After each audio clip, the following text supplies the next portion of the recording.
Hujan deras mengguyur kota malam ini. Aku, Putri, baru saja selesai membereskan dapur setelah makan malam berdua dengan Mas Arsha.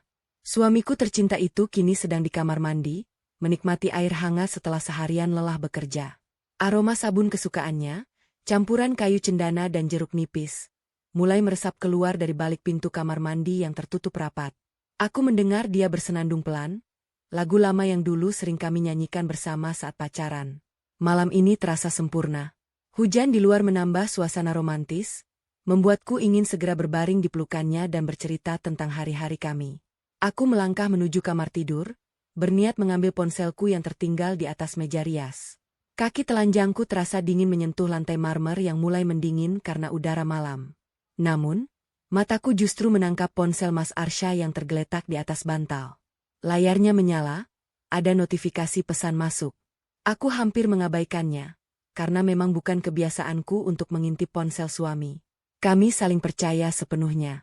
Tapi sesuatu membuatku berhenti. Mungkin karena layar ponselnya begitu terang di tengah redupnya lampu kamar, atau mungkin karena ada firasat aneh yang tiba-tiba menyergap hatiku. Tanpa berniat mengintip, aku hampir mengabaikannya. Tapi namaku terpampang jelas di layar, atau lebih tepatnya, panggilanku. Sebenarnya bukan namaku yang terpampang, melainkan panggilan, sayang, yang disimpan untuk kontak itu. Siapa yang menyimpan nomorku dengan panggilan, sayang? Pikiranku mulai bekerja. Mas Arsha menyimpanku sebagai istriku sayang, bukan sekadar sayang. Ada yang aneh. Putri, tolong ambilkan handuk bersih di lemari. Suara Mas Arsha dari kamar mandi membuatku terkejut. Aku hampir menjatuhkan ponselnya. Ya, Mas? Sautku cepat. Berusaha membuat suaraku terdengar normal padahal jantungku berdegup kencang. Aku bergegas mengambil handuk dari lemari. Tanganku sedikit gemetar saat meraih handuk berbulu halus berwarna abu-abu itu. Aku menyerahkannya melalui celah pintu kamar mandi, tidak berani menatap Mas Arsha karena takut wajahku menunjukkan kegelisahan. Makasih, sayang, katanya dari balik pintu. Suaranya terdengar ceria dan penuh kasih. Kembali, Mas, jawabku pelan. Saat hendak meninggalkan ponsel itu, notifikasi lain muncul. Kali ini layar menampilkan 3 pesan beruntun dari kontak yang sama. Tanpa sengaja, jemariku menyentuh layar dan membuka pesan. Aku tidak bermaksud mengintip, tapi setelah pesan pertama muncul di layar kunci, rasa penasaranku tak terbendung. Jantungku berdegup semakin kencang saat mataku membaca deretan kata-kata yang membuat seluruh tubuhku membeku. Mas, aku kangen banget sama kamu. Kapan kita bisa ketemu lagi? Rasanya udah lama banget. Jangan bilang siapa-siapa ya, termasuk istri Mas. Ini rahasia kita berdua. Dari kontak bernama, tukang paket. Aku membeku. Jantungku berdegup kencang, hampir meledak di dadaku. Siapa ini? Kenapa memanggil suamiku dengan Mas? Kenapa mengirim pesan mesra seperti itu di tengah malam? Kenapa dia menyebut istri Mas? Seolah dia tahu keberadaanku? Kenapa pesan itu terasa begitu akrab, begitu intim, seperti orang yang benar-benar mengenal suamiku dengan sangat dekat? Pikiran-pikiran liar mulai berkelebat di kepalaku. Aku menggigit bibir, mencoba menenangkan diri. Mungkin ini salah kirim, tapi namanya tersimpan jelas. Tukang paket. Tukang paket yang sering datang ke rumah kami. Aku mengingatnya, seorang perempuan muda dengan rambut panjang dan senyum manis. Dia selalu tersenyum lebar saat mengantar paket, selalu menyapa Mas Arsha dengan ramah, selalu menatapnya lebih lama dari yang seharusnya. Aku ingat bagaimana beberapa minggu lalu, dia datang mengantar paket saat Mas Arsha sedang di rumah. Mereka berbincang cukup lama di depan pintu, dan aku melihat dari jendela bagaimana perempuan itu tertawa kecil mendengar sesuatu yang diucapkan suamiku. Saat itu aku tidak curiga sama sekali. Aku pikir itu hanya basa-basi biasa antara kurir dan pelanggan. Tapi sekarang semuanya terasa berbeda. Aku mendengar suara air masih mengalir dari kamar mandi. Mas Arsha masih di sana, mungkin sedang menikmati air hangat yang mengalir di tubuhnya, sama sekali tidak menyadari bahwa istrinya sedang membaca pesan-pesan rahasia di ponselnya. Waktu seolah berhenti saat aku membaca ulang setiap kata dari pesan itu. Setiap huruf terasa seperti pisau yang menusuk dadaku. Aku kangen kamu, Mas. Pesan itu terakhir muncul dengan huruf kapital semua, seolah penulisnya benar-benar merasakan kerinduan yang mendalam. Apa maksudnya ini? Bisikku lirih, suaraku bergetar hebat. Aku mencoba bernapas, tapi dadaku terasa sesak. Keringat dingin mulai membasahi telapak tanganku. Perasaanku campur aduk antara marah, sedih, kecewa, dan rasa penasaran yang membara. Siapa perempuan ini? Seberapa dekat dia dengan suamiku? Apakah ini sudah berlangsung lama? Apakah Mas Arsya benar-benar selingkuh di belakangku? Saat pikiranku mulai kacau, sebuah ide gila muncul di benakku. Ide yang mungkin bodoh, mungkin berbahaya, tapi aku tidak bisa menahannya. Aku ingin tahu. Aku harus tahu. Dengan tangan gemetar, aku memutuskan untuk membalas pesan itu. Atas nama Mas Arsya. Tanpa pikir panjang, aku mengetik. Datanglah ke sini, istriku tidak di rumah hari ini. Aku menekan tombol kirim sebelum sempat berpikir ulang. Jantungku berdegup sangat kencang saat pesan itu terkirim. Rasanya seperti aku baru saja melemparkan batu ke dalam kolam yang tenang, dan sekarang aku harus menunggu riaknya. Aku menatap layar ponsel, berharap sekaligus takut melihat balasan. Ponselku bergetar di saku. Aku meraihnya dengan tangan gemetar. Pesan baru masuk dari tukang paket. Serius, Mas? Beneran istri Mas gak di rumah? Jangan-jangan Mas cuma bercanda. Aku membalas cepat, berusaha meniru gaya bicara Mas Arsya. Serius. Dia pergi ke rumah orang tuanya. Aku sendiri di rumah. Langsung datang aja. Beberapa detik berlasa yang terasa seperti berjam-jam. Lalu ponselku bergetar lagi. Baik, Mas. Aku segera ke sana. Aku juga sangat merindukanmu. Tunggu aku ya. Jangan kemana-mana. Keringat dingin mengucur di pelipisku. Di luar, hujan semakin deras mengguyur atap rumah. Suara gemuruh petir terdengar di kejauhan, seolah alam ikut merasakan kekacauan yang terjadi di hatiku. Sayang, handuknya mana? Suara Mas Arsya dari kamar mandi membuatku melonjak kaget. Aku hampir menjatuhkan ponselnya.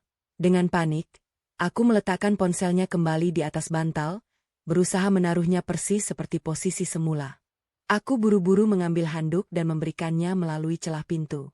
Tanganku gemetar hebat saat menyodorkan handuk itu. Ada apa, Put? Kamu kedinginan? Tanyanya dari balik pintu.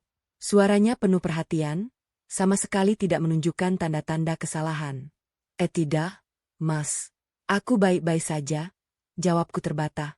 Aku berusaha membuat suaraku terdengar normal, tapi getaran di lidahku pasti terdengar. Yakin? Tanyanya lagi. Kamu terdengar aneh. Aku cuma sedikit capek, Mas. Udah deh, cepat selesai mandinya. Aku berlari ke ruang tamu, menatap jendela yang basah oleh air hujan. Mataku menerawang ke kejauhan, mencoba menebak dari arah mana perempuan itu akan datang. 15 menit lagi, atau mungkin 20. Seseorang akan datang ke rumah ini. Seseorang yang mengaku merindukan suamiku. Seseorang yang mungkin selama ini menjalin hubungan rahasia dengan pria yang kucintai. Aku duduk di sofa dengan tangan yang masih gemetar. Pikiranku melayang kemana-mana. Aku mengingat kembali 2 tahun pernikahanku dengan Mas Arsya. Kami selalu tampak bahagia. Dia selalu perhatian, selalu romantis, selalu membuatku merasa dicintai. Apakah semua itu hanya kepura-puraan? Apakah di balik senyum manis dan pelukan hangatnya, ada rahasia kelam yang disembunyikan? Lalu tiba-tiba, bel pintu berbunyi. Buk! Aku tersentak. Jantungku berhenti berdetak sesaat. Waktu terasa berhenti. Aku menatap pintu dengan mata terbelalak. Ini dia. Perempuan itu datang. Bel pintu berbunyi sekali lagi. Lebih keras dan lebih mendesak. Seolah orang di balik pintu sangat tidak sabar untuk bertemu dengan Mas Arsya. Dari dalam kamar mandi, kudengar Mas Arsya bernyanyi riang. Dia menyanyikan lagu cinta yang dulu dia nyanyikan untukku saat kami pertama kali berkencan. Ironis.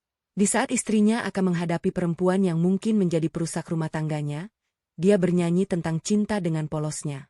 Aku melangkah menuju pintu dengan perasaan yang sangat berat. Setiap langkah terasa seperti berjalan di atas pecahan kaca. Tangan yang membuka gagang pintu terasa dingin, seperti sudah kehilangan aliran darah. Klik. Pintu terbuka. Dan wajahku langsung syok karena di depanku berdiri seorang perempuan cantik dengan rambut panjang basah kuyup oleh hujan. Matanya yang besar dan bulat menatapku dengan ekspresi terkejut yang kemudian berubah menjadi ketakutan. Wajahnya pucat pasi, bibirnya sedikit bergetar karena dingin atau karena syok, aku tidak bisa membedakannya. Dia mengenakan jaket kurir berwarna oranye terang dengan logo perusahaan pengiriman ternama. Rambut panjangnya yang biasanya tertata rapi kini basah dan menempel di wajah dan lehernya. Air hujan menetes dari ujung rambutnya, membasahi bau jaketnya yang sudah basah kuyup. Celana jeansnya juga basah setengah paha, dan sepatu ketsnya penuh dengan lumpur. Dia pasti berlari di tengah hujan untuk sampai ke sini secepat mungkin. Tapi wajahnya begitu familiar. Terlalu familiar. Bu, Putri? Suaranya bergetar hebat. Matanya membulat sempurna, menunjukkan keterkejutan yang tidak bisa disembunyikan. Aku menatapnya lekat-lekat. Perempuan ini, aku mengenalnya. Namanya Rika. Dia tetanggaku di kompleks perumahan ini. Istri dari Pak RT yang terkenal ramah dan selalu menyapa setiap warga. Rika tinggal 3 rumah dari sini, di rumah dengan pagar hijau dan taman bunga mawar di halaman depan. Aku sering melihatnya mengantar paket untuk beberapa tetangga. Katanya dia bekerja sampingan sebagai kurir untuk menambah penghasilan. Karena penghasilan suaminya sebagai ketua RT ternyata tidak cukup untuk memenuhi kebutuhan keluarga mereka yang terus bertambah. Rika, istri Pak RT. Ibu dari 2 anak yang masih balita. Perempuan yang selalu tersenyum ramah setiap kali berpapasan denganku di jalan. Perempuan yang minggu lalu meminjam gula ke rumahku dan mengobrol panjang tentang resep kue bolu. Perempuan yang kukira baik dan tidak punya maksud tersembunyi. Rika, kamu? Suaraku serak, hampir tidak terdengar. Kamu yang mengirim pesan itu? Kamu minta datang ke sini? Tengah malam seperti ini? Di saat hujan deras. Wajah Rika semakin pucat. Dia menggigit bibirnya yang mulai membiru karena kedinginan. Matanya berkaca-kaca dan mulai sembab. Bu, saya minta maaf. Saya benar-benar minta maaf. Saya pikir yang membalas pesan itu adalah Mas Arsya. Saya tidak tahu kalau ini jebakan. Jebakan? Aku hampir tertawa getir. Aku merasakan getaran marah yang mulai menjalar dari ujung kaki hingga ke ubun-ubun. Kamu mengirim pesan mesra ke suamiku di tengah malam, memintanya untuk menemuimu secara diam-diam, dan aku yang jebakan? Sungguh luar biasa. Ini seperti film sinetron yang buruk. Rika menundukkan kepalanya dalam-dalam. Bahunya mulai bergetar, dan aku mendengar isakan pelan keluar dari bibirnya. Bu, tolong dengarkan saya. Saya bisa menjelaskan semuanya. Dia meraih tanganku dengan kedua tangannya yang dingin dan basah. Sentuhannya terasa seperti es, tapi aku tetap menarik tanganku kasar. Aku tidak ingin disentuh oleh perempuan yang mungkin telah merusak pernikahanku. Jelaskan apa? Suaraku mulai meninggi. Jelaskan kenapa kamu mengirim pesan, aku kangen kamu. Jam segini? Di saat hujan deras? Di saat suamiku sedang mandi dan tidak bisa melihat ponselnya? Apa kamu sengaja memilih waktu ini karena tahu dia sedang tidak bisa membalas? Rika menggeleng keras, air matanya mulai menetes deras bercampur air hujan yang masih membasahi wajahnya. Bukan begitu, Bu. Saya tidak sengaja mengirim pesan itu sekarang. Saya sudah berusaha menahan diri selama berhari-hari. Tapi hari ini saya benar-benar tidak tahan. Tidak tahan apa? Tanyaku dingin, meskipun hati kecilku mulai tersentuh melihatnya menangis. Tapi aku segera menguatkan diri. Perempuan ini telah mengirim pesan mesra kepada suamiku. Tidak ada alasan yang bisa membenarkan itu. Rika mengangkat wajahnya, matanya merah dan bengkak. Karena Mas Arsya adalah satu-satunya orang yang saya percaya. Saya dalam masalah besar, Bu. Masalah yang sangat besar. Suami saya, Pak RT dia. Apa? Cepat katakan, desakku tidak sabar. Hujan di luar semakin deras, dan aku tidak mau berdiri di depan pintu terlalu lama. Tetangga lain bisa melihat dan bergosip. Rika menarik napas panjang yang tersengal. Pak RT selingkuh, bisiknya dengan suara parau, nyaris tak terdengar di tengah derasnya hujan. Saya sudah tahu sejak 3 bulan lalu. Saya menemukan foto-foto di ponselnya. Foto-foto dia dengan perempuan lain. Saya juga menemukan struk hotel dan pesan-pesan mesra. Aku terdiam. Berita itu membuatku sedikit melunak. Tapi aku masih curiga. Lalu apa hubungannya dengan suamiku? Rika mengusap air matanya yang bercampur air hujan. Mas Arsya membantu saya mengumpulkan bukti-bukti. Dia satu-satunya yang tahu. Dia satu-satunya yang saya percaya. Kami bertemu diam-diam untuk membicarakan ini.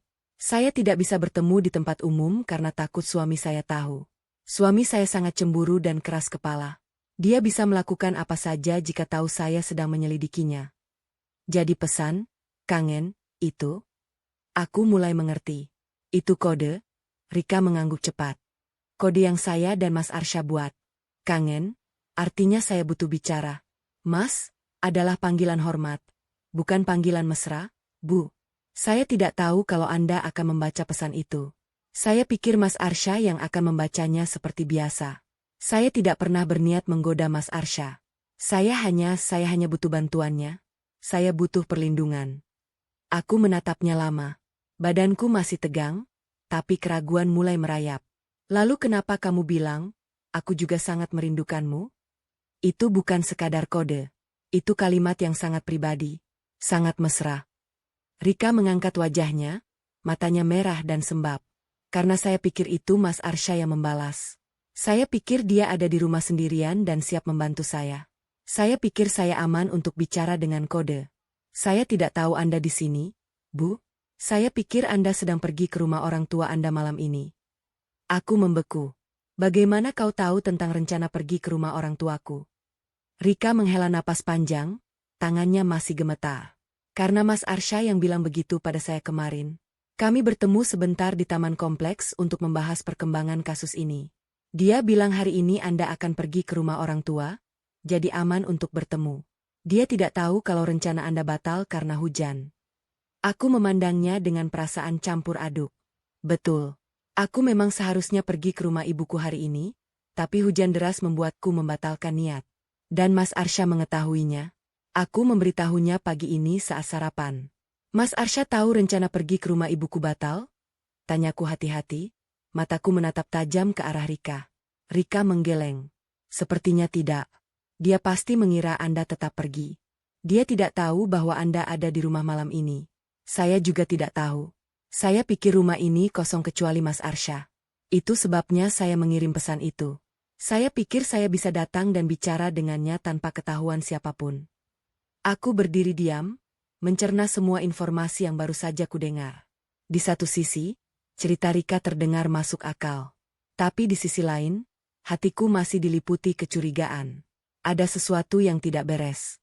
Ada sesuatu yang mengganjal di benakku. Putri, ada siapa di sana? Suara Mas Arsya terdengar dari dalam rumah. Aku menoleh. Dia sudah selesai mandi, mengenakan kaos putih dan celana pendek santai berwarna biru tua. Rambutnya yang masih basah ditata dengan tangan, dan air masih menetes dari ujung rambutnya ke bahu kaosnya. Wajahnya tampak terkejut melihat Rika di depan pintu. Rika? Mas Arsya berjalan cepat mendekat. Wajahnya berubah dari terkejut menjadi khawatir. Apa yang terjadi? Kenapa kau basah kuyup? Kenapa kau datang jam segini? Aku melangkah ke samping, memberi jalan. Dari sudut mataku, kulihat Rika menatap Mas Arsya dengan tatapan penuh harap, dan sesuatu yang lain. Sesuatu yang membuat ususku terasa berkerut tidak nyaman. Tatapan itu bukan hanya tatapan orang yang butuh bantuan. Itu tatapan seseorang yang melihat orang yang dicintainya. Tatapan yang penuh kerinduan, penuh kasih, penuh harapan. Aku menemukan buktinya. Mas, kata Rika dengan suara bergetar. Foto-foto. Saya sudah punya bukti selingkuhnya suami saya. Tapi saya takut. Dia tahu saya sedang menyelidikinya. Dia mengancam akan menyakiti saya kalau saya berani membawa bukti ini kemanapun. Mas Arsya menghela napas panjang. Wajahnya berubah serius, alisnya berkerut. Masuklah ke dalam. Aku akan membuatkan teh hangat. Kita bicara. Kau bisa kedinginan di luar. Rika melangkah masuk dengan ragu-ragu, melewatiku dengan tatapan penuh permintaan maaf. Tapi aku tidak bisa mengabaikan apa yang kulihat. Saat Rika melewati Mas Arsya, jemarinya menyentuh lengan suamiku sekejap, hampir tidak terlihat, tapi cukup untuk membuatku sadar. Sentuhan yang terlalu akrab untuk sekadar tetangga atau teman. Malam itu, aku duduk di ruang tamu menyaksikan suamiku dan perempuan tetangga itu berbicara tentang bukti perselingkuhan. Aku mendengarkan dengan seksama, memperhatikan setiap gerakan, setiap tatapan, setiap nada bicara. Aku adalah detektif di rumahku sendiri, mencari tanda-tanda yang mungkin selama ini terlewatkan. Dan aku mulai melihat hal-hal yang sebelumnya tak pernah kuperhatikan. Cara Rika memegang cangkir tehnya dengan jari-jari yang gemetar, bukan karena dingin, tapi karena emosi. Cara matanya terus menatap Mas Arsya seolah dia adalah satu-satunya orang di ruangan ini, seolah aku tidak ada di sana. Cara Mas Arsya duduk terlalu dekat dengannya di sofa, hanya berjarak beberapa sentimeter, padahal sofa itu cukup besar untuk menampung 3 orang dengan jarak yang lebih sopan. Cara mereka saling bertukar pandang yang terlalu lama, yang berbicara lebih banyak daripada kata-kata yang mereka ucapkan. Aku menggenggam ponselku erat-erat, kuku-kukuku hampir menusuk telapak tanganku sendiri. Ada yang tidak beres. Naluriku berteriak. Perasaanku mengatakan sesuatu yang berbeda dari kata-kata yang mereka ucapkan. Di sela-sela obrolan mereka, saat Mas Arsya pergi ke dapur untuk mengambil gula, Rika menoleh padaku. Matanya tiba-tiba berubah tajam dan penuh makna. Bu Putri, bisiknya pelan, nyaris tak terdengar. Saya tidak tahu bagaimana menjelaskannya, tapi tolong percaya pada Mas Arsya. Dia orang baik. Dia tidak pernah bersalah. Kenapa kau berkata begitu? Tanyaku dingin, mataku menatapnya tanpa berkedip. Rika tersenyum tipis. Senyum yang membuatku merinding. Karena saya tahu bagaimana rasanya dikhianati. Dan saya tidak mau orang baik seperti Mas Arsya kehilangan istrinya hanya karena kesalahpahaman. Aku menatapnya lama. Ada sesuatu di matanya yang tidak bisa kubaca. Ketulusan? Atau justru kepalsuan? Atau mungkin peringatan? Malam itu masih panjang. Hujan di luar terus mengguyur, tidak menunjukkan tanda-tanda akan berhenti. Dan aku bersumpah dalam hati, aku akan mencari tahu kebenarannya, apapun risikonya. Apapun yang harus aku korbankan. Aku akan tahu siapa sebenarnya Rika. Aku akan tahu apa sebenarnya hubungannya dengan suamiku. Aku akan tahu apakah pernikahanku selama ini hanya sandiwara. Aku akan tahu semuanya. 3 hari telah berlalu sejak malam hujan itu. Tapi bayangan Rika di depan pintu rumahku masih menghantuiku seperti hantu yang tak pernah mau pergi. Setiap kali aku menutup mata, aku melihat lagi wajahnya yang basah kuyup, matanya yang berkaca-kaca, dan sentuhan jarinya di lengan Mas Arsya yang terlalu akrab. Aku mengamati Mas Arsya dengan lebih saksama sekarang. Setiap gerak-geriknya, setiap nada bicaranya, setiap kali ponselnya bergetar, setiap kali dia tersenyum, setiap kali dia terdiam lebih lama dari biasanya. Aku menjadi detektif yang waspada di rumahku sendiri. Dia tampak normal. Terlalu normal. Itulah yang justru membuatku semakin curiga. Setiap pagi, dia pergi bekerja seperti biasa. Pulang malam sekitar pukul 8, makan malam bersamaku, menonton TV sebentar sambil sesekali berkomentar tentang berita atau acara favorit kami, lalu tidur. Tak ada yang aneh. Tak ada tanda-tanda perselingkuhan yang kasat mata. Dia masih memelukku saat tidur, masih mencium keningku setiap pagi sebelum berangkat kerja, masih membawakanku oleh-oleh makanan kesukaanku. Semua tampak sempurna. Terlalu sempurna. Tapi kenapa perasaanku terus gelisah? Kenapa hatiku tidak pernah tenang? Kenapa setiap kali ponselnya berdering, aku selalu menajamkan telinga, berusaha mendengar siapa yang menelepon? Kenapa setiap kali dia tersenyum membaca pesan di ponselnya, ada tusukan kecil di dadaku? Aku tahu ini tidak sehat. Aku tahu ini bisa menghancurkan pernikahanku sendiri jika tidak dikendalikan.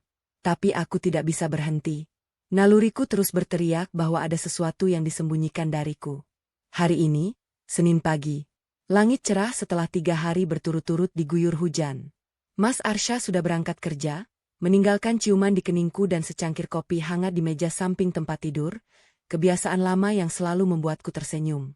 Tapi senyumku pagi ini terasa dipaksakan. Aku duduk di ruang tamu dengan secangkir kopi yang sudah mulai dingin, mencoba menenangkan pikiran yang terus berputar seperti komedi putar yang tak mau berhenti. Di atas meja, ada beberapa paket yang baru saja diantar pagi ini. 3 paket dengan ukuran berbeda, dibungkus rapi dengan kertas coklat dan pita. Aku tidak memesan apapun akhir-akhir ini, tapi kurir sering datang tanpa pemberitahuan sebelumnya, terutama jika Rika yang mengantarnya. Dan benar saja, Rika yang mengantarkan paket-paket itu tadi pagi. Aku sengaja membuka pintu sendiri saat bel berbunyi, ingin melihat ekspresinya. Selamat pagi, Bu Putri, sapanya dengan senyum lebar yang terlalu ceria untuk seseorang yang 3 hari lalu menangis terseduh di depanku. Ada 3 paket untuk Ibu hari ini. Semuanya dari pengirim yang berbeda. Aku menerima paket-paket itu dengan hati-hati, tanganku sengaja menyentuh tangannya untuk merasakan apakah dia gemetar seperti malam itu. Tapi tangannya hangat dan stabil. Terima kasih, Rika. Kau baik sekali. Kau selalu rajin mengantar paket ke sini. Rika mengangguk, tapi matanya menatapku dengan tatapan aneh, seolah dia ingin mengatakan sesuatu, tapi menahan diri dengan susah payah. Bibirnya sedikit bergetar, tapi dia segera tersenyum lagi. Saya harus pergi sekarang, Bu. Banyak paket lain yang harus diantar. Sampai jumpa. Aku mengangguk, tapi mataku tetap menatapnya saat dia berbalik dan berjalan menjauh. Ada yang ganjil. Rika tampak berbeda hari ini. Rambutnya diikat rapi ke belakang dengan karet gelang hitam, make up tipis tapi sempurna menempel di wajahnya, foundation, sedikit blush on, dan lipstik warna peach yang membuatnya terlihat segar. Jauh berbeda dengan penampilannya yang kusut dan pucat malam hujan itu. Dia bahkan memakai anting-anting mutiara kecil yang aku tahu bukan barang murah. Kenapa dia berdandan begitu rapi untuk mengantar paket? Atau, apakah dia berdandan untuk seseorang? Untuk Mas Arsha?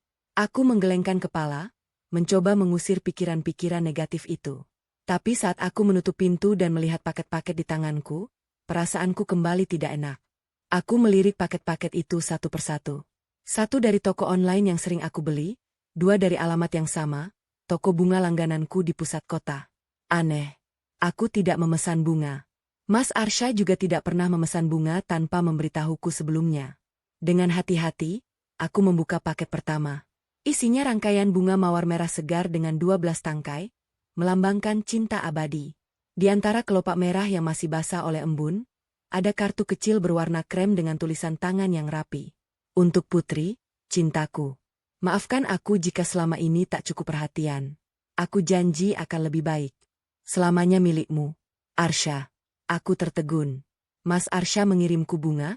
Kenapa? Apa yang dia maksud dengan, maafkan aku jika selama ini tak cukup perhatian? Selama ini dia sudah sangat perhatian. Terlalu perhatian, bahkan. Aku tidak pernah mengeluh tentang kurangnya perhatian darinya. Lalu kenapa dia tiba-tiba mengirim bunga dengan pesan seperti ini? Apakah ini semacam pengakuan? Apakah ini cara dia memberitahuku bahwa dia melakukan sesuatu di belakangku dan sekarang mencoba menebus kesalahannya? Dengan tangan gemetar, aku membuka paket kedua. Isinya juga bunga, tapi berbeda. Buket tulip putih yang elegan dengan daun-daun hijau segar. Tulip putih melambangkan cinta yang tulus dan maaf. Kartunya lebih kecil dan berwarna pink muda. Untuk Mas Arsha, yang selalu ada di setiap langkahku. Terima kasih telah menjadi pelindungku. Tanpamu, aku tidak akan kuat. Darahku mendidih. Rika, wanita itu mengirim bunga untuk suamiku, ke rumah kami, dengan pesan yang begitu pribadi, selalu ada di setiap langkahku. Pelindungku? Apa maksudnya semua ini? Seberapa dekat mereka sebenarnya? Apa yang selama ini aku lewatkan? Dengan tangan yang semakin gemetar, aku membuka paket ketiga. Paket yang terakhir, yang paling kecil dan paling berat. Isinya kotak perhiasan beludru berwarna biru tua. Dengan jari yang gemetar, aku membukanya. Di dalamnya ada kalung emas putih dengan liontin hati, terbelah menjadi dua bagian. Di satu sisi terukir nama, Arsha, di sisi lain, Putri. Tapi di bagian belakang, ada ukiran tambahan yang membuatku terkesiap. Dan di bawahnya tertulis, untuk pasangan yang sempurna. Semoga cinta kalian abadi. Dari pengagum rahasia. Aku membeku. Ada 3 paket dengan 3 pesan berbeda. Satu dari Mas Arsha untukku. Satu dari Rika untuk Mas Arsha. Dan satu dari pengagum rahasia untuk kami berdua. Tapi dengan inisial AR, bukan AP. Apa artinya semua ini? Apakah ini kebetulan? Atau ada yang sengaja merancang semua ini? Siapa sebenarnya pengagum rahasia itu? Apakah itu Rika lagi? Atau Mas Arsha sendiri? Atau ada orang lain yang terlibat dalam permainan rumit ini? Aku meraih ponselku, berniat menelepon Mas Arsha dan menuntut penjelasan. Tapi sebelum jemariku menekan nomornya, ponselku bergetar. Pesan dari nomor tak dikenal masuk. Aku membukanya dengan perasaan was-was. Bu Putri, saya Rika. Maaf mengganggu, tapi saya harus memberitahu Anda sesuatu. Jangan percaya pada paket-paket itu. Ada yang mencoba menjebak Anda dan Mas Arsha. Saya tahu siapa pelakunya. Tolong temui saya di kafe dekat pasar jam 2 siang. Datang sendiri. Ini penting. Saya tidak bisa menjelaskan lewat pesan. Saya takut ada yang membaca. Tolong, ini masalah hidup dan mati. Aku menatap layar ponselku dengan jantung berdebar kencang. Ada permainan kotor di sini. Ada lebih dari sekadar cinta segitiga. Ini lebih rumit, lebih berbahaya dari yang aku bayangkan. Dan aku berada tepat di tengah-tengahnya, entah sebagai korban, atau sebagai pemain yang tidak sadar sedang dimainkan. Aku melihat jam di dinding. Pukul 10 pagi. Masih ada 4 jam sebelum pertemuan dengan Rika. 4 jam yang terasa seperti 4 tahun. Aku harus bersiap. Aku harus tahu apa yang sebenarnya terjadi. Aku merapikan semua paket itu, menyimpan bunga-bunga di vas, dan meletakkan kalung di laci lemari. Aku tidak akan membiarkan siapapun mempermainkanku. Jika ada yang mencoba menghancurkan pernikahanku, aku akan menemukan siapa orang itu dan menghentikannya. Aku berganti pakaian, memilih jeans dan kemeja kasual. Aku juga membawa ponsel cadangan yang tidak pernah kugunakan, untuk merekam jika diperlukan. Aku tidak percaya pada siapapun sekarang. Tidak pada Rika. Tidak pada Mas Arsha. Hanya pada diriku sendiri dan naluriku. Saat aku keluar rumah, matahari bersinar terik di atas kepalaku. Tapi hatiku terasa dingin, penuh dengan bayang-bayang kecurigaan yang tak kunjung hilang. 2 jam kemudian, aku duduk di kafe dekat pasar, memesan secangkir kopi hitam pahit yang tidak pernah kuminum. Aku menatap pintu kafe, menunggu Rika datang. Tanganku menggenggam erat cangkir kopi yang sudah mulai dingin karena terlalu lama tidak tersentuh. Aku di sini, suara Rika tiba-tiba terdengar di sampingku. Aku menoleh. Dia duduk di hadapanku, wajahnya tampak lelah dan pucat. Make-up-nya sudah luntur, rambutnya terlihat kusut, dan ada lingkaran hitam di bawah matanya. Dia sama sekali berbeda dengan penampilannya pagi ini. Ada yang harus saya katakan, Bu, katanya dengan suara serak. Tentang Mas Arsha, tentang suami saya, dan tentang Anda. Semuanya. Saya tidak bisa menyimpan rahasia ini lebih lama lagi. Saya hampir gila. Aku menatapnya tajam. Katakan. Aku mendengarkan. Rika menarik napas panjang, lalu mulai bercerita. Dan apa yang dia katakan selanjutnya membuat seluruh duniaku berputar terbalik. Rumah terasa sunyi saat aku kembali dari pertemuan dengan Rika. Setiap sudut rumah yang dulu terasa hangat dan nyaman kini terasa asing dan mencekam. Aku duduk di tepi ranjang, memandangi ponsel Mas Arsha yang tertinggal di atas meja rias. Dia lupa membawanya pagi ini, sebuah kelalaian yang jarang terjadi. Dan untuk pertama kalinya, aku tidak berpikir itu adalah kebetulan. Aku tahu ini salah.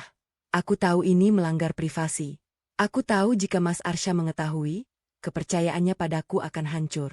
Tapi setelah apa yang Rika katakan di kafe, aku tidak bisa lagi berdiam diri. Aku harus tahu.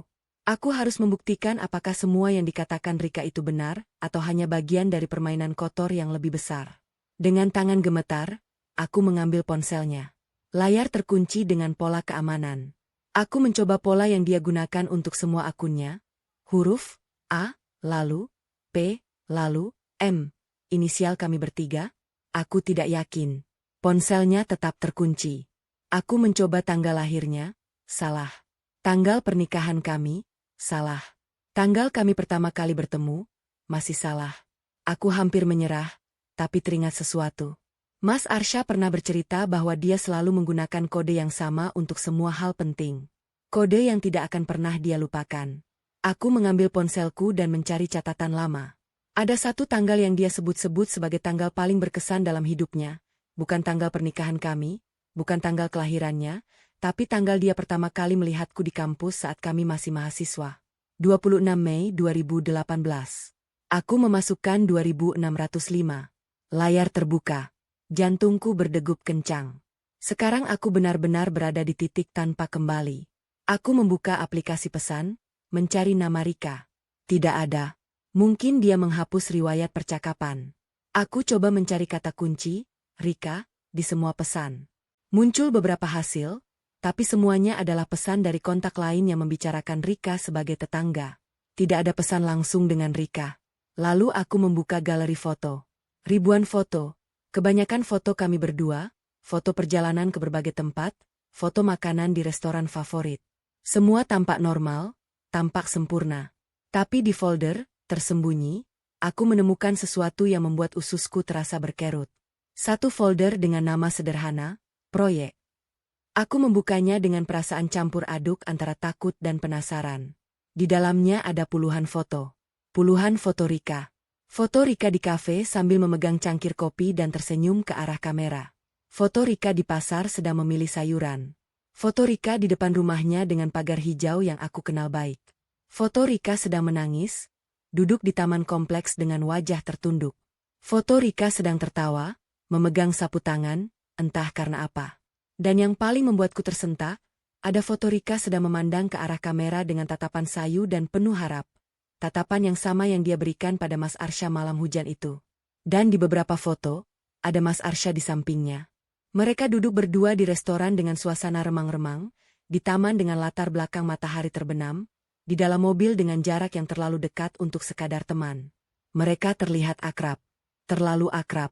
Rahangku mengeras. Aku menggigit bibir sampai hampir berdarah. Ada apa ini?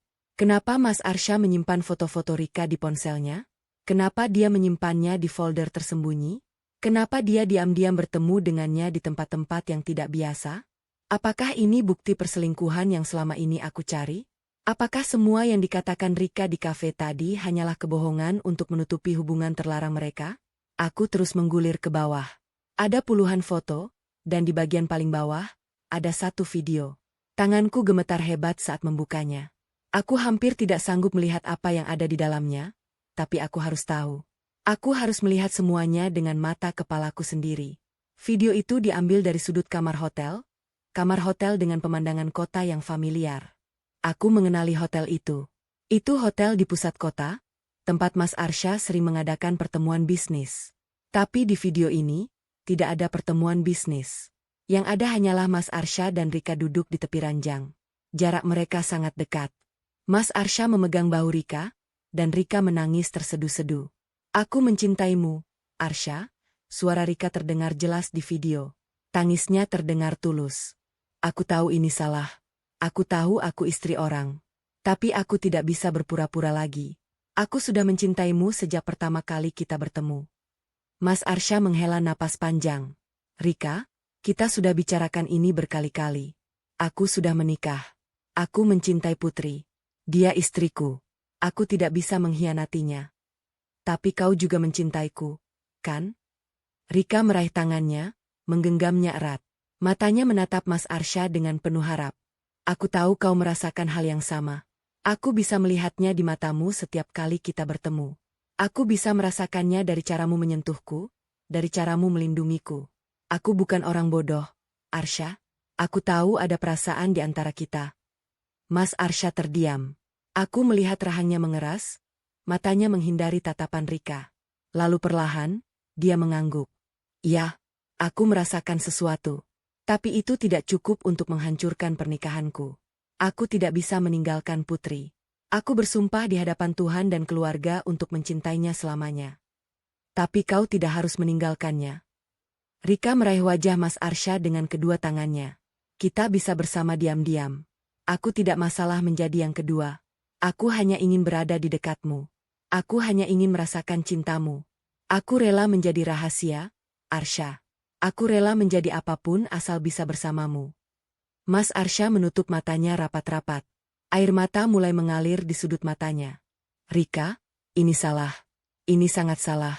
Aku tidak bisa melakukan ini pada Putri. Dia istriku. Dia perempuan yang paling kucintai. Aku bersumpah untuk setia padanya. Tapi kau sudah tidak setia. Rika hampir berteriak. Suaranya meninggi penuh emosi.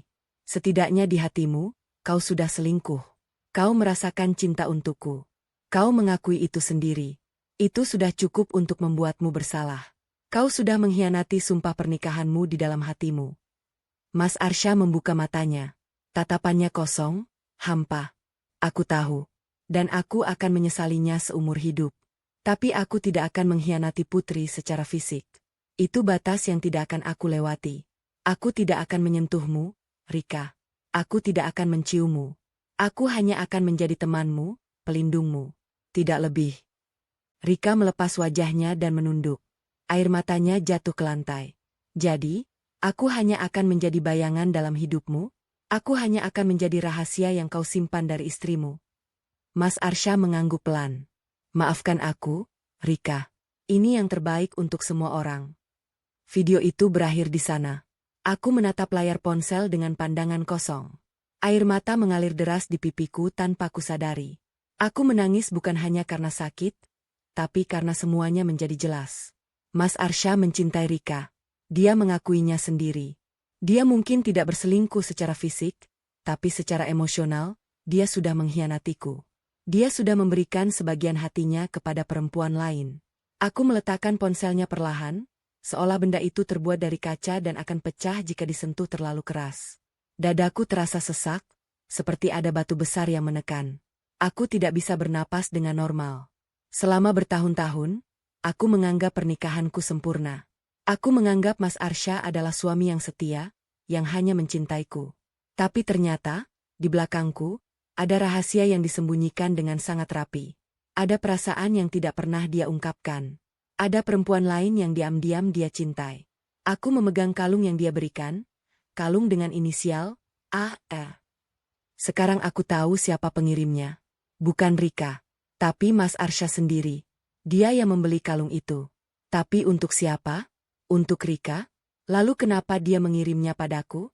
Aku membalik liontin itu, membaca ukiran di belakang. Untuk Putri, cinta pertamaku dan terakhirku. Maafkan aku. Aku menatap kata-kata itu dengan perasaan hancur. Apakah ini semacam permintaan maaf untuk pengkhianatan yang dia lakukan? Apakah ini pengakuan bahwa dia telah mencintai orang lain? Atau ini justru bukti bahwa dia masih mencintaiku dan ingin memperbaiki semuanya? Aku tidak tahu. Aku benar-benar tidak tahu. Bel pintu berbunyi. Aku terkesiap, menghapus air mataku cepat-cepat. Aku melangkah ke pintu dengan langkah terhuyung, membukanya. Di depanku berdiri Mas Arsya, wajahnya panik dan berkeringat. Putri, aku menerima panggilan dari Rika.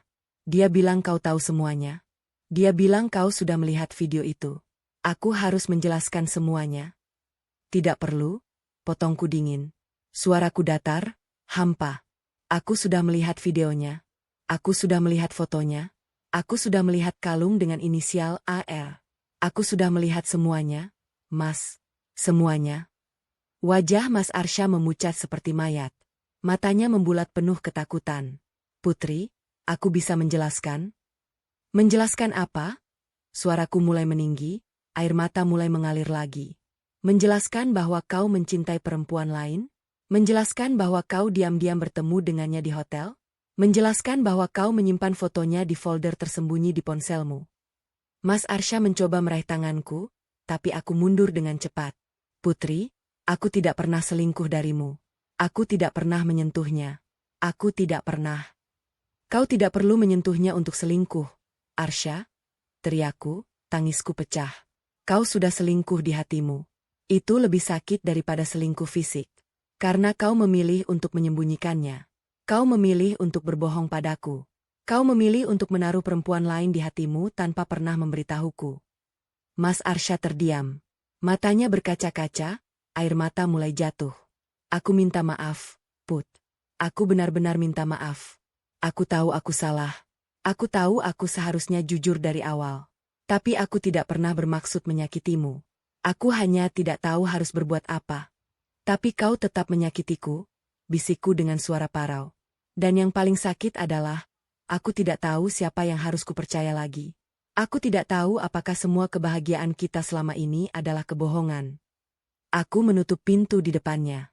Di balik pintu, aku mendengar dia terisak, memanggil namaku berulang kali. Aku juga menangis. Kami berdua menangis di sisi pintu yang berbeda.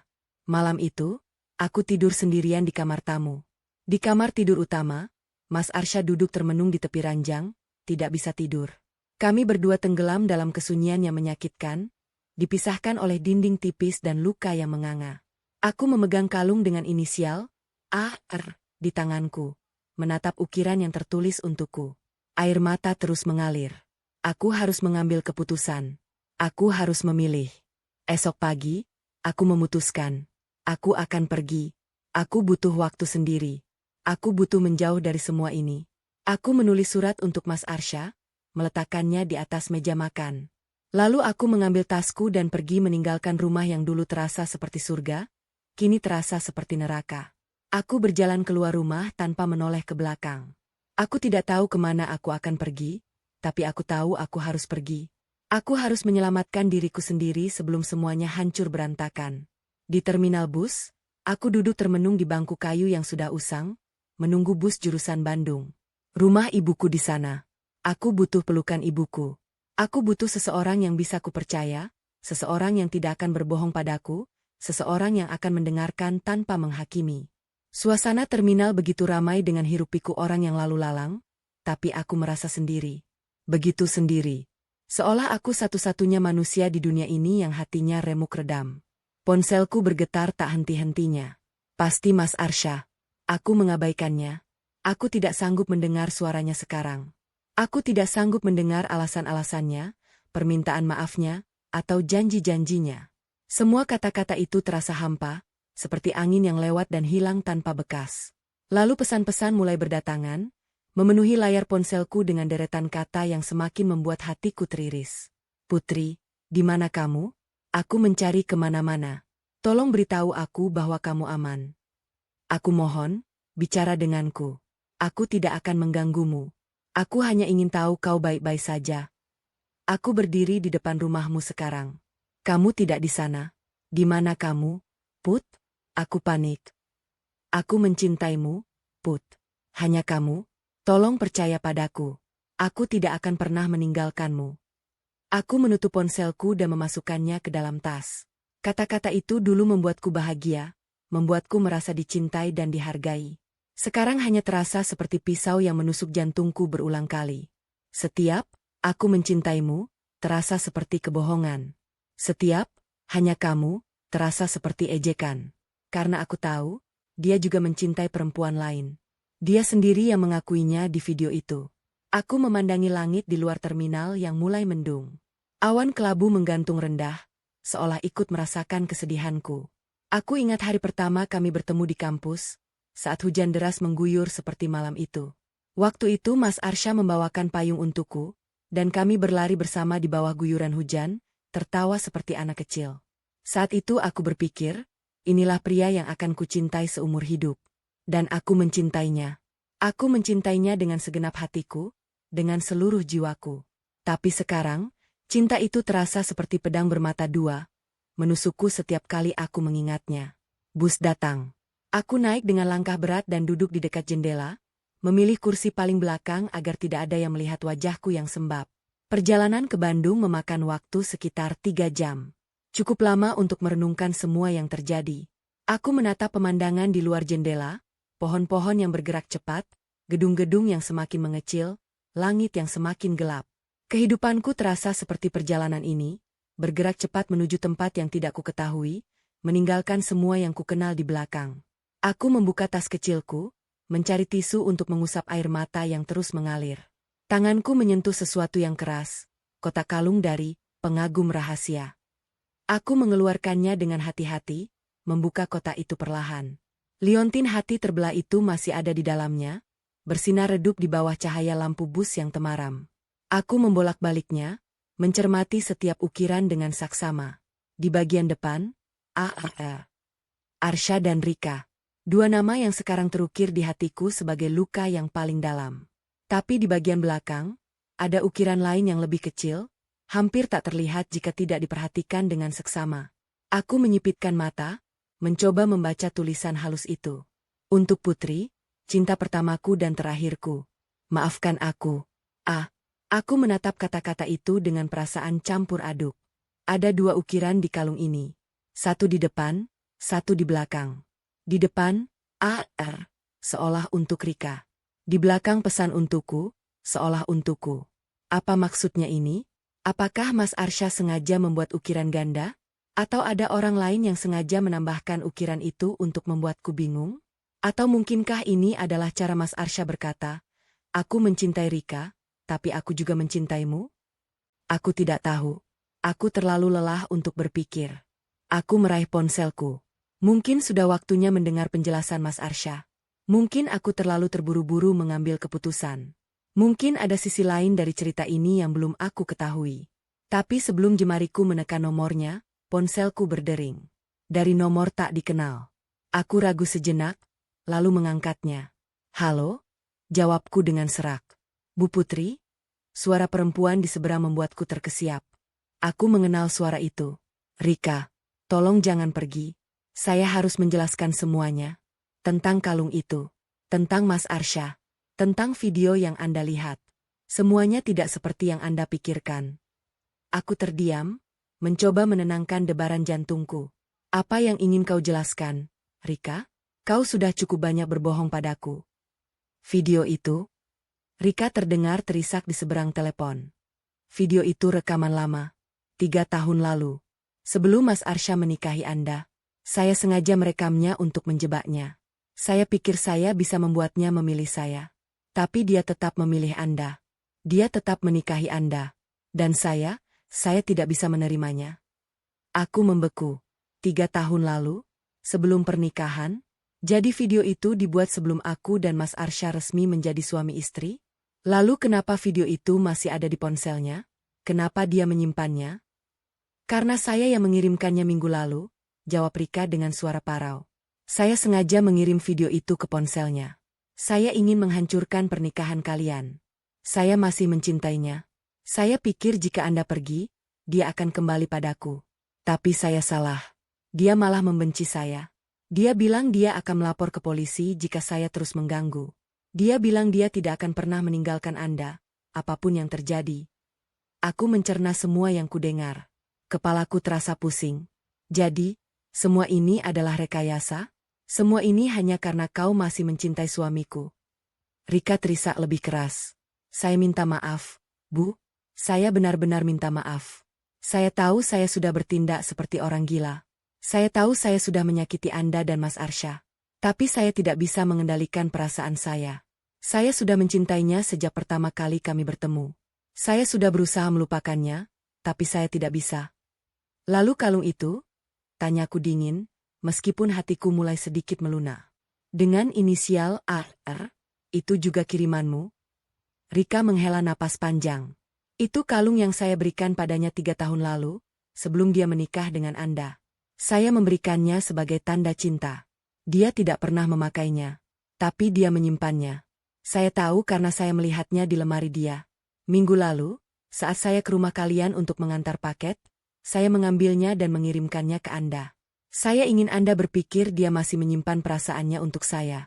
Saya ingin Anda marah padanya. Saya ingin Anda meninggalkannya. Aku diam, mencoba menenangkan diri. Kalau begitu, bagaimana dengan pesan di belakang liontin? Untuk Putri, cinta pertamaku dan terakhirku?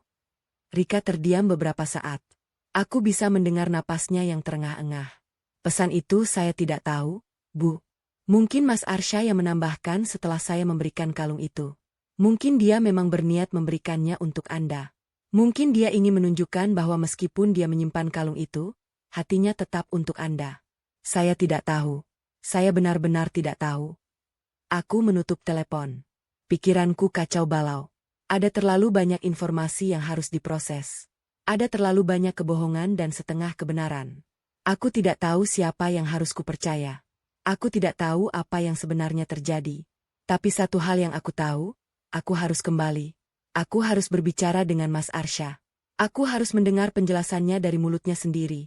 Bukan dari Rika, bukan dari video, bukan dari orang lain.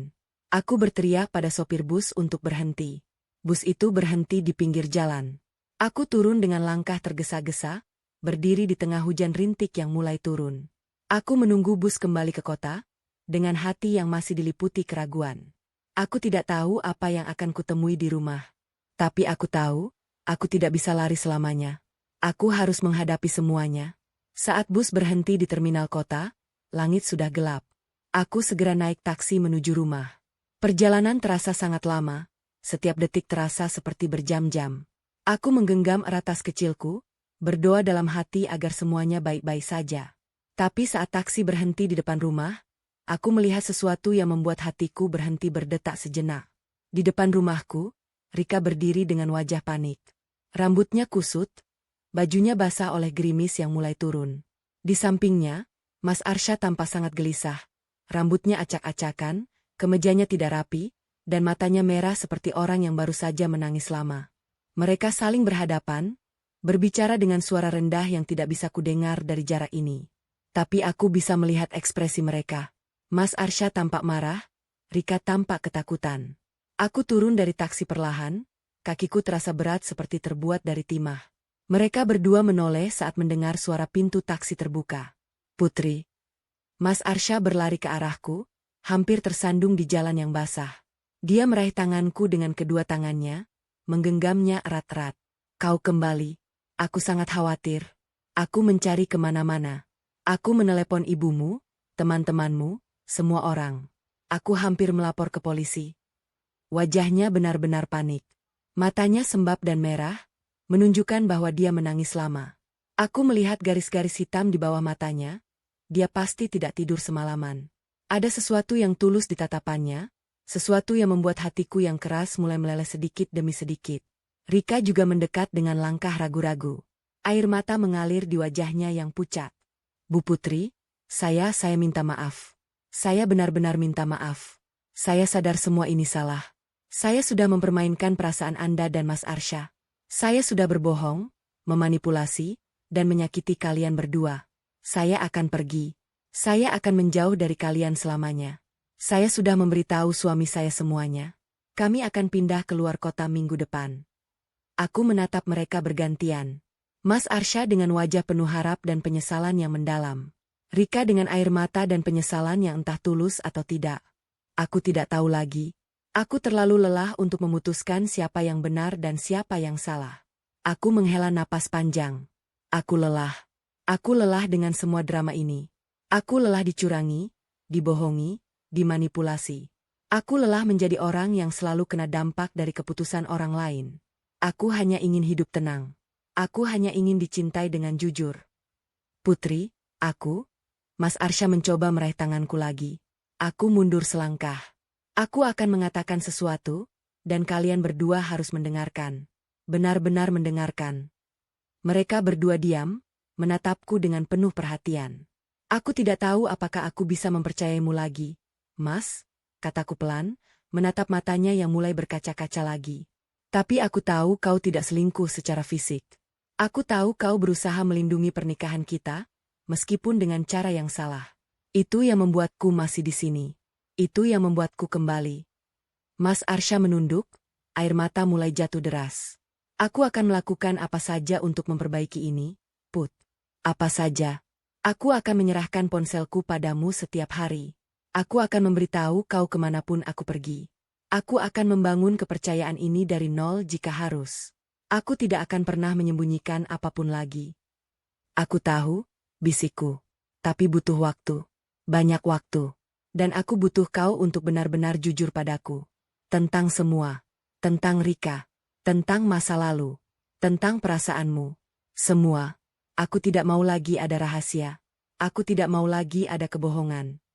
Mas Arsya mengangguk cepat-cepat. Tangannya menggenggam erat tanganku. Aku akan jujur. Aku janji. Mulai detik ini, aku tidak akan menyembunyikan apapun. Aku menoleh pada Rika. Perempuan itu berdiri di pinggir jalan, basah kuyup oleh gerimis yang semakin deras. Matanya merah dan sembab. Tangannya gemetar memegang ponselnya. Dan kau, kataku padanya. Aku sudah mengatakan kau harus pergi. Tapi sebelum kau pergi, aku ingin kau tahu satu hal. Rika menatapku dengan takut, matanya seperti rusa yang terjebak lampu mobil. Aku tidak membencimu, kataku. Suaraku lembut, tulus. Aku bahkan mengerti mengapa kau melakukan semua ini. Kau mencintai seseorang yang tidak bisa kau miliki. Itu sakit. Aku tahu bagaimana rasanya mencintai seseorang dengan segenap hati dan tidak bisa mendapatkannya. Tapi kau harus belajar melepaskan. Karena jika tidak, kau hanya akan menyakiti dirimu sendiri dan orang lain. Cinta yang tidak sehat tidak akan pernah membawa kebahagiaan. Rika terisak, menunduk dalam-dalam. Bahunya berguncang hebat. Saya akan pergi, Bu. Saya akan pindah keluar kota besok pagi. Saya berjanji tidak akan mengganggu kalian lagi. Saya berjanji akan memperbaiki hidup saya. Saya berjanji akan mencintai suami saya sebagaimana mestinya. Aku mengangguk. Bagus. Aku harap kau menemukan kebahagiaan, Rika. Aku sungguh-sungguh berharap begitu. Rika mengangguk, lalu berbalik dan pergi dengan langkah terhuyung. Aku melihatnya berjalan menjauh di bawah rintik hujan, sosoknya semakin kecil dan akhirnya hilang di tikungan jalan. Aku dan Mas Arsya berdiri di depan rumah, saling menatap dalam diam. Hujan rintik membasahi kami berdua, tapi kami tidak bergeming. Masuklah, kataku akhirnya, meraih tangannya. Kita bicara di dalam. Kita bicara tentang semuanya. Kita akan mulai dari awal, dari nol, seperti kita baru pertama kali bertemu. Mas Arsha mengangguk, matanya penuh harap. Kami berjalan masuk rumah bersama, tangan kami masih saling menggenggam erat. Di luar, hujan mulai reda. Dan di dalam, kami mulai membangun kembali cinta kami dari reruntuhan. 3 minggu telah berlalu sejak malam pertemuan di ujung jalan itu. Hidup kami perlahan kembali normal, meskipun normal baru yang terasa berbeda dari sebelumnya. Rika benar-benar pindah dari kompleks. Suaminya, Pak RT, juga ikut pindah karena pekerjaan. Kabar terakhir yang kudengar, mereka memulai hidup baru di kota lain. Aku berdoa semoga Rika bisa menemukan ketenangan hatinya. Bagaimanapun juga, dia adalah korban dari perasaannya sendiri, dan aku tidak ingin menyimpan dendam pada siapapun. Mas Arsha dan aku menjalani hari-hari dengan lebih hati-hati, lebih sadar. Kami belajar untuk lebih terbuka, lebih jujur. Setiap malam, kami meluangkan waktu untuk sekadar berbicara, bukan hanya tentang hal-hal ringan, tetapi juga tentang perasaan terdalam kami, tentang ketakutan-ketakutan kami, tentang apa yang kami inginkan dari masa depan. Dulu kami terlalu sibuk dengan rutinitas, terlalu nyaman dengan kebahagiaan yang kami anggap pasti.